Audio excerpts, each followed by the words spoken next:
Honorable Chairperson, the subject of air pollution and climate change is very broad based. It has a gamut of issues. The Paris Accord has already been talked about in this House. I think it is a matter of regret that the world's largest polluter, that is the United States of America, under the leadership of its President Mr. Donald Trump, has decided to walk out of the Paris Agreement. It has been endorsed unequivocally by our Prime Minister and our government, cutting across party lines. It was done by the UPA and has now been redoubled by the NDA. It is a matter of salutation to our government that we have adhered to the Paris Accord, but it is a matter of great shame that the United States, which is the greatest polluter on this planet, has chosen to walk out of it without giving any reason, and a great legacy set by the former Vice President Mr. Gore, who is one of the world's foremost environmentalists, has now been given a go-by too. Mr. Speaker, sir, those are unfortunately the issues on which we have no control over here. Therefore, I do not want to dilate on them here. I would rather localize our issue, which has affected all of us present here, and which is why you decided that this debate must take place immediately. I completely agree with Mr. Tiwari when he says that the farmers, especially the farmers of Punjab, UP and Haryana, have been vilified completely and needlessly. Yes, stubble burning is a problem and it is a contributor to pollution. But I want to say on the floor of this House that it is not a major problem and not a major contributor. Let us look at some dates. Stubble burning started between 8th and 10th of October this year in western UP, Punjab and Haryana. Diwali was on 27th of October. All of a sudden, on the night of 27th and in the morning of 28th, the air quality took an alarming dip in Delhi and the surrounding areas. Stubble burning had been happening for 2 weeks before that. Therefore, do not say that stubble burning is the primary issue. It is a contributor but not a primary issue. This morning I had the occasion to meet the Honorable Prime Minister. He has taken a salutary step in the direction of Swachh Bharat. There is no question about it. Everybody across party lines accepts it. That has been one of the successes of this government. According to me, his mission to eradicate single plastic use is again going to be a game changer.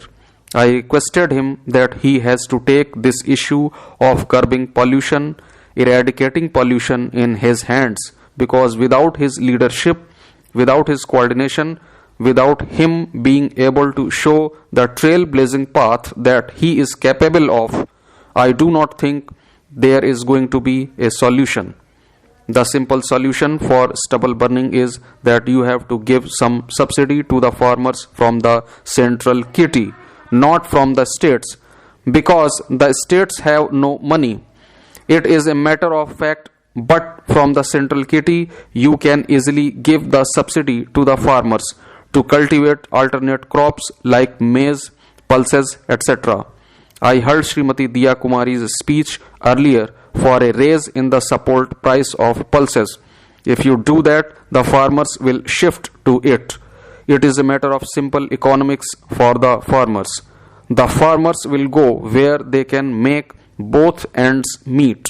They will shift somewhere else, or you give the farmers the opportunity to use the stubble in biogas, paper manufacturing, electricity, cardboard manufacturing, etc. For that, the government has to take the initiative to set up these plants. The farmers cannot set up these plants on their own. The government should be able to give support to the farmers by putting up these alternative mechanisms so that stubble burning stops in and around Delhi. I have seen the Dubai fireworks on the 31st of December. It is spectacular fireworks. For 10 minutes, the sky is completely set ablaze with fireworks at midnight. there is no pollution. Why is there no pollution?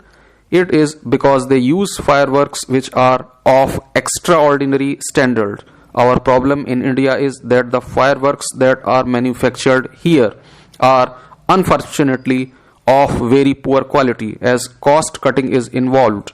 You are cutting costs, but you are going to blame the burning of crackers. Of course, cheap crackers from China are unfortunately being smuggled in, which have a very high percentage of sulfur content. So there is a serious problem. I believe that there should be self-restraint when the Supreme Court has laid down certain parameters and guidelines for bursting of crackers. I believe that it should be accepted by us and we should restrain ourselves. Unfortunately, there has not been any self-restraint. I have serious concern about that. Shall we go the China route? Mr. Tiwari talked about China. China has taken some extraordinary steps in cleaning up its air, and that is why it has succeeded. It has prohibited new coal-fueled power plants in the polluted regions of the country, particularly close to cities. Its existing plants have been told to reduce emissions and coal has been banned. They have been told to substitute it by natural gas. In large number of cities, the number of cars has been restricted very strictly.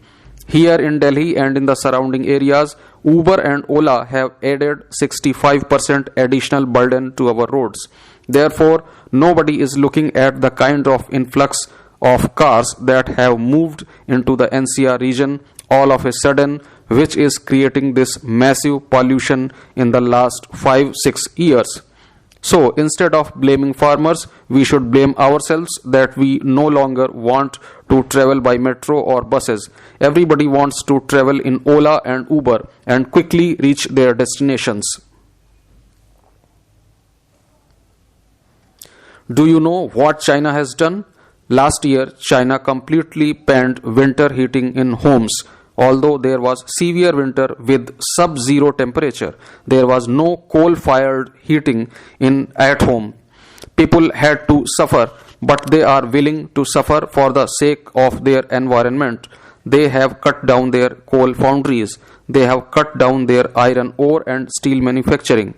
They are happy to import from India. The Indian exporters are actually benefiting now because of this boom, as China has become a big importer. They are cleaning their air while we are fouling our air.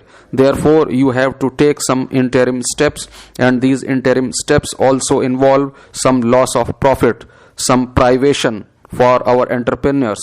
But it has to be done, and we have to bite the bullet. I must also remind this house that the Great Smog of London in 1952 took toll of 12,000 deaths. Can you imagine this? London's air was so foul that 12,000 people died there. They also had to bite the bullet. They took harsh steps and they managed to clean up their air. I would request the Prime Minister that the central government has to take the first step. This must not happen everywhere. This year, the German Chancellor was here on one of the most polluted days. There was a reception in the embassy where I was speaking with the ambassador, and they were actually at pains to figure out how to get the Chancellor out of here as soon as possible. Every doctor you go to for respiratory diseases says that there is only one solution: leave Delhi. If leave Delhi is going to be the one panacea or one solution for our problems, that is a very sorry state of affairs.